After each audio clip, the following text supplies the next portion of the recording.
Hey Year 7 and 8, welcome back to music. This week we are continuing with your percussion project, but we're moving on. So last week you did body percussion and the week before a little bit. It was lovely to see some of your videos that you'd sent in and nice to see what you've been getting up to. This week we are moving on to junk percussion, and last week at the end of the lesson I asked you to find some stuff that you could use this week. So I've been scouring my house. I spent way too long trying to overthink it, as usual. For those of you who know me will know that I do that a lot. I have got a shaker with some rice. Terribly exciting. I've got Christmas sweets tub. Everybody's got one of these hanging around somewhere that you can make noises with. I have got my trusty wooden spoons, but because I'm a nerdy musician, my trusty spoons have got notes and are also drumsticks. Terribly exciting, I know. So I have my sticks. Oh, and I've got cans. I told you not to use drinks cans, but I've got no food cans. So we are going with drinks cans. Pepsi Max, Cherry Pepsi Max, my favourite. I've also got something very exciting using vase, a few glasses. So we're going to do all sorts of things. So if you want to take a couple of minutes to go and find some stuff that you can use for today's lesson. Okay, so the plan is that we are going to do different things with different bits of junk. If you've got some stuff and you haven't got others, you can just use what you've got. You probably will find other stuff that's way better than the stuff that I've picked up from around the house. And the idea is at the end of the lesson that you can use the Acapella app if you've got a phone, and you could put together a video of you playing different parts and different beats. So we'll think about the first instrument. First instrument we're going to go for is just the shaker. Okay, you can make loads of different sounds with the shaker. The most consistent sound is forwards and back. Just keeps going. Okay, if you want to make a bigger, heavier sound,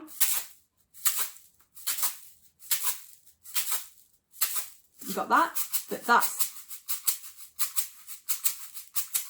a pretty cool sound. So we're going to use that. Next, my tub.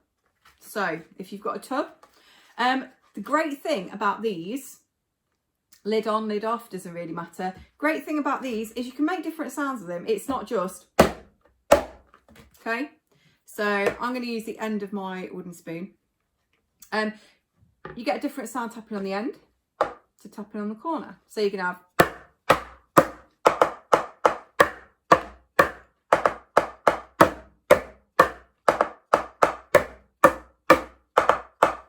okay? So take a minute. And if you've got a tub or a bin's great, or a plastic Tupperware container, stop the video and see if you can find yourself a rhythm that goes with that. Okay, so first job is we are going to make a rhythm and a pulse to go underneath your piece. Okay, so I would use something that has got a deep sound, like a box or a bin. Maybe a cardboard box, that might work, as long as it's structurally sound. Basically, the bigger the space, the deeper the sound is going to be, okay? So, for the piece that we're going to do, this is the rhythm that we're going to use. So, if you've got your box or whatever you've got, your bin, if I play it and then you can just join in, okay? I'll only be a small snippet, you can stop, you can rewind, okay?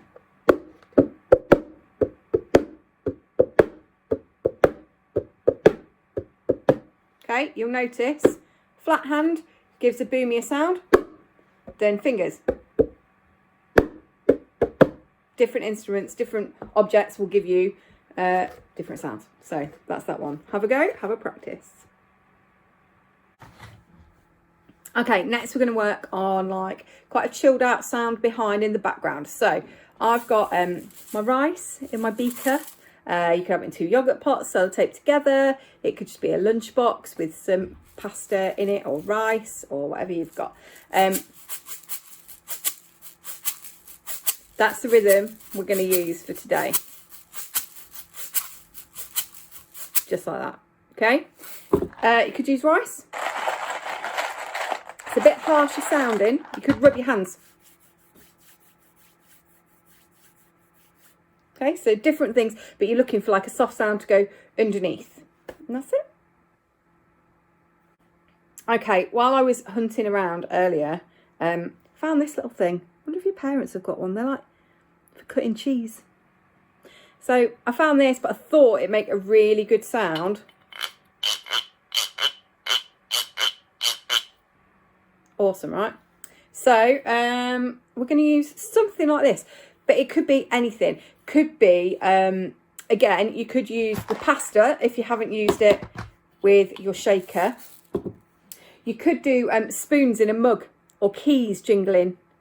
Something that's just got a different noise. You're not going to have it going all the way through, just have little bits. Okay, so something like...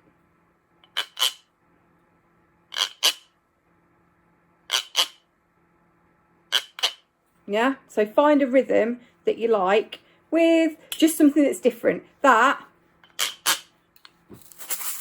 is definitely different to that. So you want noises that you can hear that you can contrast with.